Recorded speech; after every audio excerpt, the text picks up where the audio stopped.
Yo, yo, yo, yo, yo. Welcome back to the channel. Get all that stuff out. Get this stuff out of the way. Make sure you like and subscribe and hit the notification bell so you know when I go live on Twitch, YouTube, Twitter, and TikTok and Instagram. Sometimes. Not really on Facebook right now, but yeah, check me out, man. Once again, this is your host Jay Reed, and this is the Reed Report. I'll probably just get right into it. I know it's been a while, not a while, but a few days since I streamed. But I just want to give a quick little hot take to beginning investors. Um, Patience, man. Patience pays in the stock market. Don't chase the hype. Um, Focus on fundamentals and long-term growth. Instead of trying to time the market. You know what I'm saying? Because timing the market, um it's hard. It can lead to some pretty epic failures. But if you just give it time in the market, that's what builds wealth. Start with solid companies, like I said, diversity, and always have a plan before you trade. You know what I'm saying? Like I think that's key. I think most people just kind of chase the FOMO, and they want to they want to get rich quick. That's not the name of the game. Of course, you'll have some stuff set aside that you want to play with and do some little quick plays, but for the most part, consistency is the name of the game, man. So yeah, I guess I'll start off into the news. I haven't really prepped for it. Um but I did see something where Trump did float some tariffs, 25% on U.S. auto, drug, and chip imports. Um, let's take a look at that. New duties would widen trade war and hit consumer products. Trump has proposed reciprocal tariffs due to and duties on metals.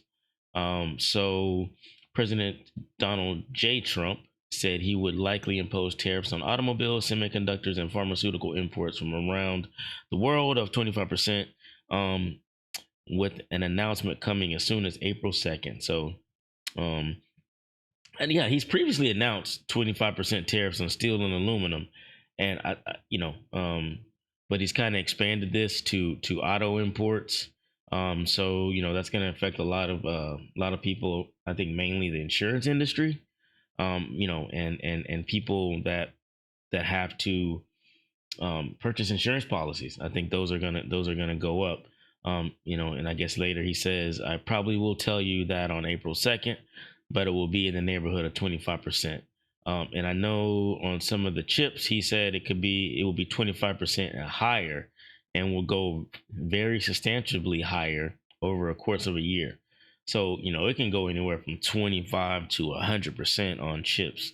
Um, I'm not real sure how that will affect the semiconductor um industry, because when they've announced these tariffs in the past, I haven't always gotten the same. They haven't always reacted the same. So we'll definitely monitor that. If you want to go into um okay, Musk X in talks to raise money at a $44 billion. So it looks like he paid $44 billion for it. I've seen reports that it's only worth about 9.4 billion, but it looks like he may be trying to take this public of some sort.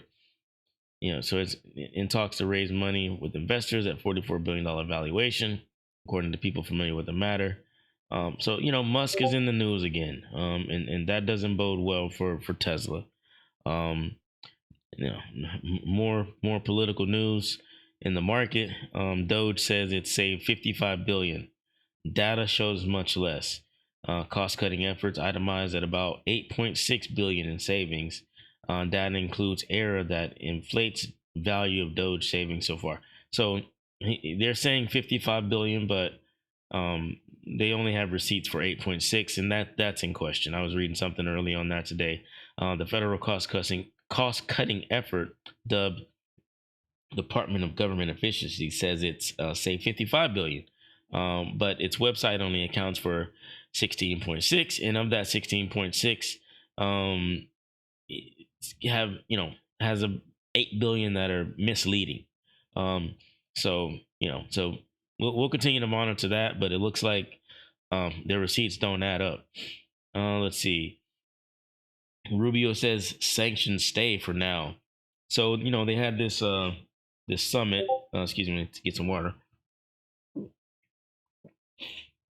Had this summit in Saudi Arabia where to discuss peace between Ukraine and Russia. But Ukraine wasn't at the table. Um, so that they gives assurance, but they did, and Ukraine and Europe wasn't at the table, but the U.S. diplomats given assurance in a call with European allies, but objections grow that U.S. may cut a deal without Ukraine. So kind of hard to imagine that a deal would be made with only one side, and the other side like kind of assuming that they would accept it. So probably not something lasting. But Secretary of State Marco Rubio told European allies that the U.S. will keep sanctions on Russia in place until at least a deal to end the Ukraine conflict is reached. Even as boss Donald Trump said he'll probably meet Vladimir Putin to discuss a settlement before the end of February. So he's going to meet with Putin to discuss a settlement as if he's speaking for Ukraine. That's weird. Um, yeah, Rubio gave the assurance that sanctions won't be lifted sooner, and yada yada yada. So that's definitely one to watch. I mean, sure, it's in all the news. Um, HHS job cuts jeopardize our health and safety. It just seems like everything is turned political. Where's the market news? Citron joins top paid hedge fund, ranks with $730 million payday. Wow, I wish I could get that. Let's see. Melee crypto scandal widens with allegations. So rug pulls are still going on. 45 companies on the anti-DEI hit list. Conservative activists target unlawful corporate practices. Justice Department threatens firm with criminal investigations. So from Amazon to Brands, 45 companies with a combined market value of almost 10 trillion have been attacked for their DEI efforts. Yada yada. Let's see if we can get a list. Stephen Miller, corporate diversity, equity, inclusion efforts, many of which were implemented less than 5 years ago when companies rushed to address historic inequities after the murder of George Floyd by a white police officer, are now in sharp focus as the new administration moves to dismantle DEI on the Justice Department, which is preparing a report by March 1st, identifying steps to deter the use of discriminatory DEI programs in the private sector. Let's see if we can get a list. Target, I know, is on that list. Got lawsuits in Clinton America First. That's Miller's group. Stephen Miller. Let's see here. We got Ally Financial, Amazon, Bailey's, Expedia. Yada yada yada. So you can see the PayPal, Progressive Corp, Target. Alaska Air, Anheuser-Busch, BlackRock. While BlackRock says, "Hey, we're gonna do what we do." Hy-Vee, wow. Dick's Sporting Goods. So a number of different companies are on the hit list. So I don't think that would negatively affect their stock, but it's something that you definitely want to pay attention to and watch. So yeah, let me see. Latest Indian exports see a limited impact. Yeah, so limited impact so far on Indian exports. Traders will allow big premium, yada yada yada yada yada yada. Yeah, nothing real market moving right now in the news. Again, protests, and Musk taking popularity hit Tesla at a bad time. Yeah, it definitely has. Yeah, so nothing real major in the news. Let's see what we got the S&P's up, Nasdaq's up, 10 years down, The FTSE 100 is down, crude oil is down, and the euro is down, pound is down. Gold is up, almost at 3,000. Wow, I remember when that was $1,200. Actually, I remember when it was like $800. Not in the too distant past. Yeah, so I mean, we check on my $10,000 challenge. I haven't really made any moves on my portfolio here, so I just kind of been riding the wave out. I want to get rid of this. It expires on the 21st. I'll probably sell it today when it's up 30-40% or something. But then we probably have some moves that we're gonna you know get rid of some of the underperforming stocks or stocks that are kind of dormant right now, and then I will try to make about a couple $100 this week or before Monday on that. So it's kind of all that's all I have for market news. Let's kind of dive into the market itself. Let's see here. Let's see. We don't really have any big big sectors. Health continues to um, do well. Tech is kind of flat right now. Nvidia and Apple, and big tech, the Mag 7, Netflix is down, and the big story for me is always Palantir. Like I don't know if you've been following me, but Palantir is definitely where my it's powering my portfolio, our portfolio, and our investment group. So it's been doing well. It's been doing very well. We got in at around $22. It's up $100 a share. Up to $129, $23 a share pre-market. So do the math on that. But it's been very, very good for us. A very good investment, and I can see that going into the future, continuing in the future. It might be a take profit opportunity right here at 25. I know it's $23 pre-market. If it shoots up to 25, you might want to take some profit because it's likely to retrace before we get some more momentum to go to the moon. Let's look at our portfolio. We got sounds rebounded. I know it's taken a dive here recently, and now it's starting to bounce back up. They have earnings coming out on the 27th of this month. So, we'll look for that. I guess the estimate is that they will lose some money, about 10 cents a share. So anything they can do to beat that would be great. SoFi has rebounded again once as well. We rebounded again as well. Hopefully we can get back up to the 1845 mark, and you probably want to take some profit there. I know right now there's a small ceiling, and there's some support at 1728. So also some resistance there right before it gets to that support level. So if it gets here, we may let it run up and then take some profit and then kind of trade in this range. Archer's Aviation's doing its thing. It shot up yesterday to 1184, and right now it's pre-market. It's at 1082. Schwab is I think it's just more of a long-term play. Probably trim my holdings here, but it's on. But Nvidia is finally started to show some life. As I said last week or so, it jumped up from it's probably lowest level it's going to be this whole year. It was at 113.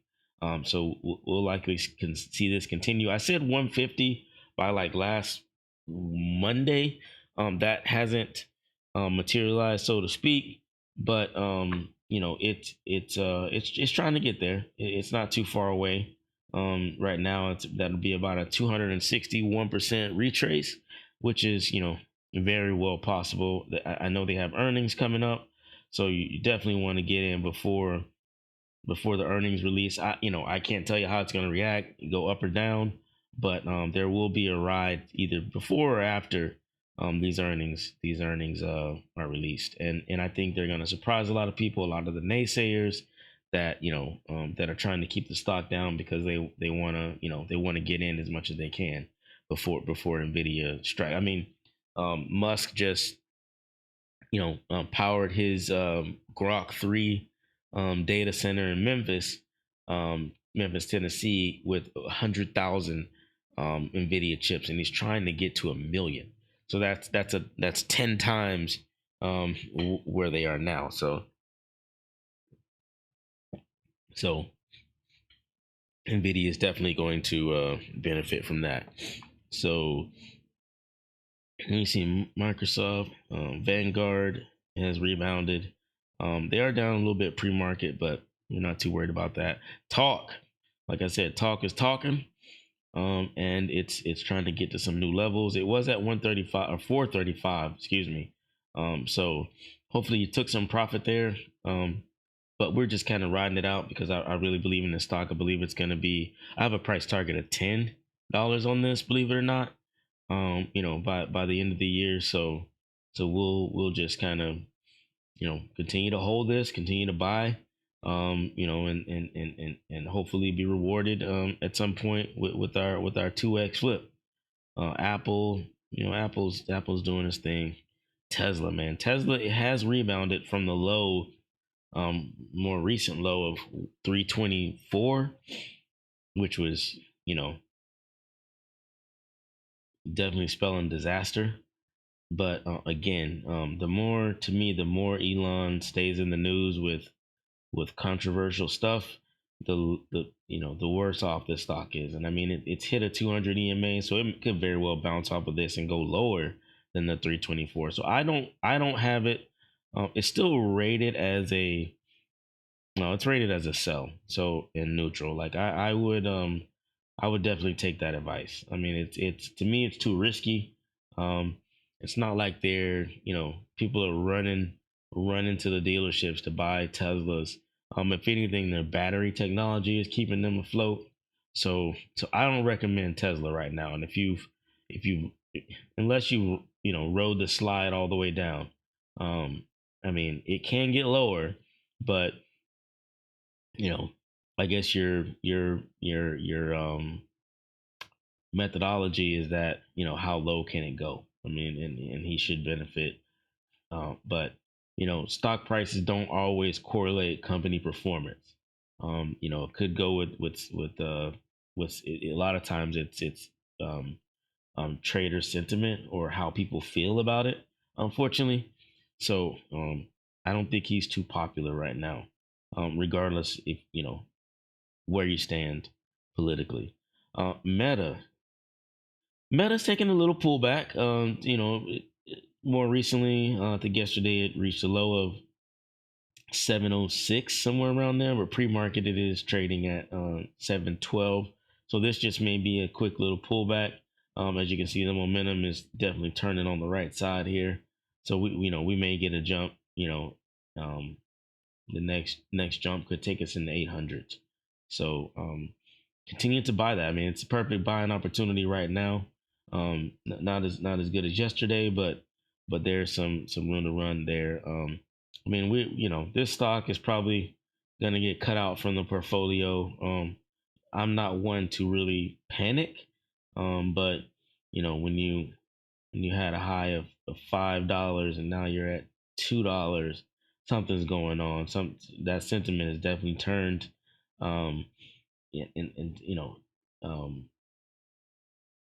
Rigetti, another AI stock. I'm sorry, quantum computing stock.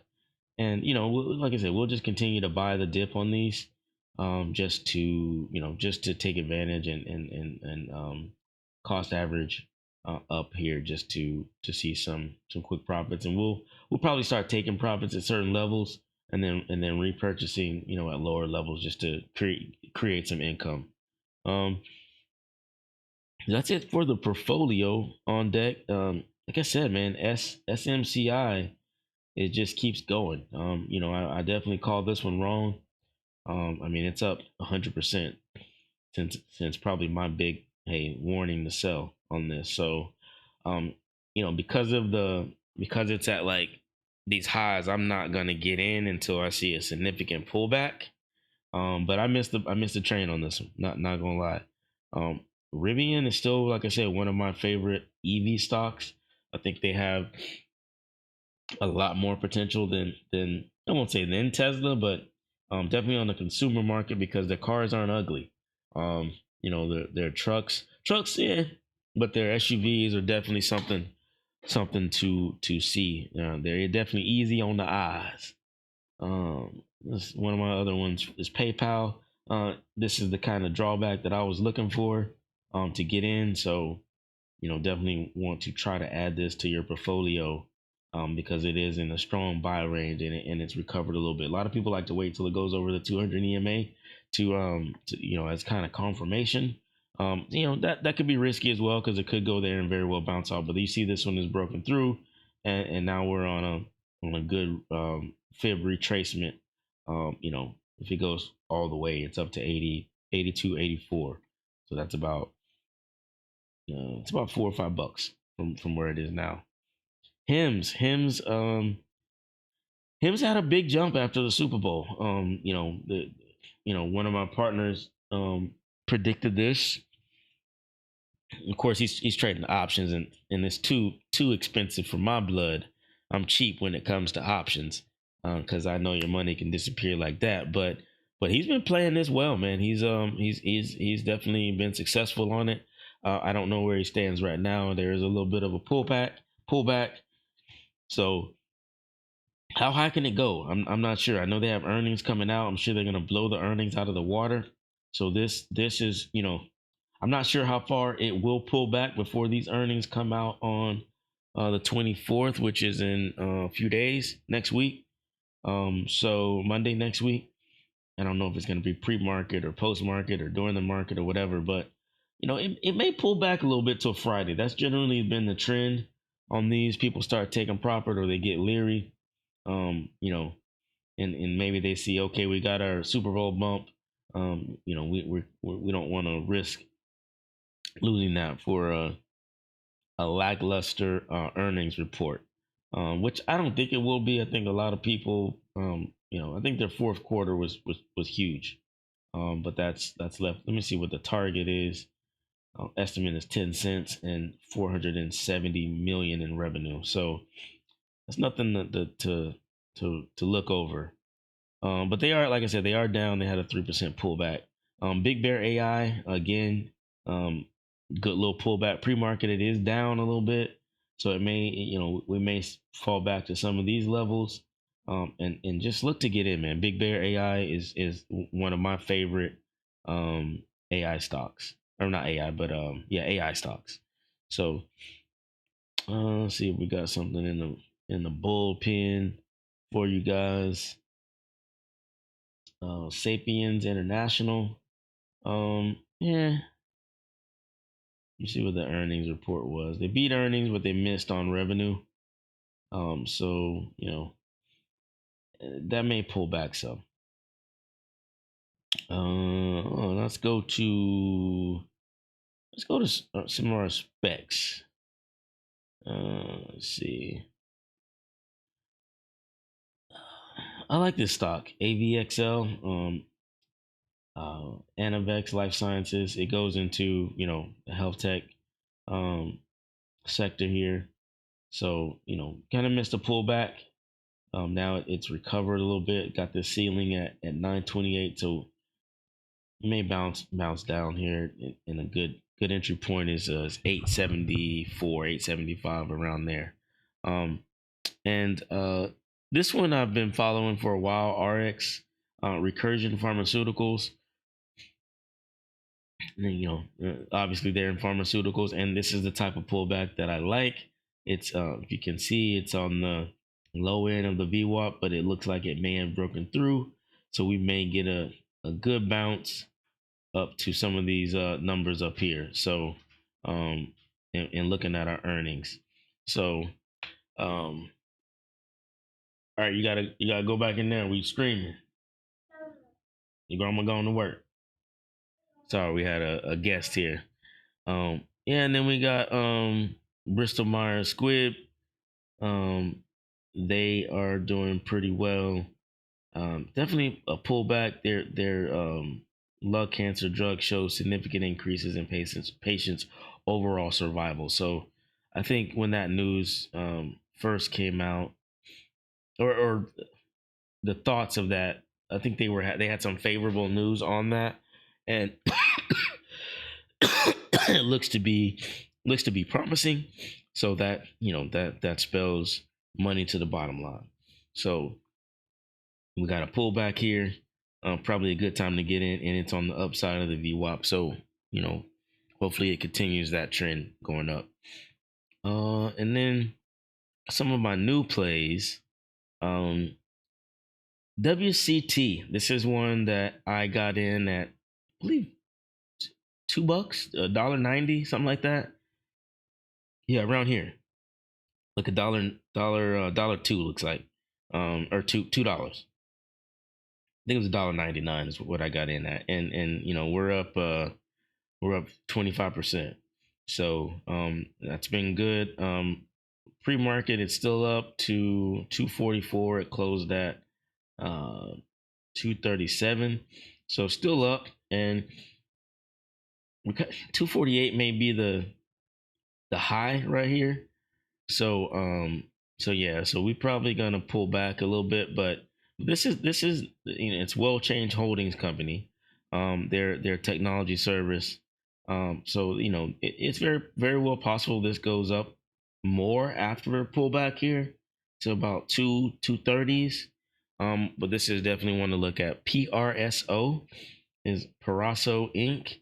They're another electronics company in the semiconductors.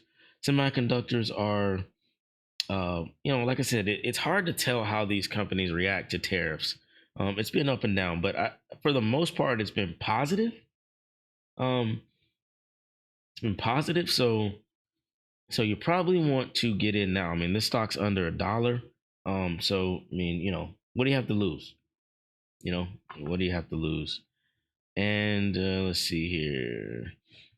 Some of our old specs or new plays. Mind Technology, their industrial service, oil fields. So that's coming back into play. Holo, a little disappointed in Holo. It definitely had some promise, but that momentum's kind of evaporated. Like I said, I'm probably gonna sell my options once I get back even. I think. Um, just to kind of cut my losses. Not that I've lost much, but I don't like losing at all. Um, RPID, Rapid Microbiome, like again, med tech, pharmaceuticals, get in it. Pre-market is up to 414. So don't recommend getting in now. Wait for a pullback to under 4, and then go time. MOB, Mobilecom. If you heard me, was one of my favorite um, drone companies. So add them to your portfolio. Arcad is another one. GRR is continuing to do its thing. Guerrilla Technologies, perfect time to get in. Pre-market is up to 27.39. And UMAC was another one of my drone companies. And it shot up here. Yesterday was a down day, but this is a classic entry point where you have the fib retracement at 0, and good support there. So and it's VWAP's form. It was on the low end. Now it looks like it's moving towards VWAP, to the actual VWAP, and earnings are coming up. So you know look to get in, man. So that's kind of all I have for the market. Pre-market, um we're down a little bit. Like I said, Palantir is down a little bit. I'll probably take profit here at some point. Hopefully it goes up to 125. That may be my profit point. And Nvidia's we're even for today. So that's all I have for the market, man. Like I said, consistency is the name of the game. And if you can't be consistent, you're probably gonna lose. If you panic or you try to go with FOMO, you're probably gonna lose. So that's all I have for the re-report today. Peace.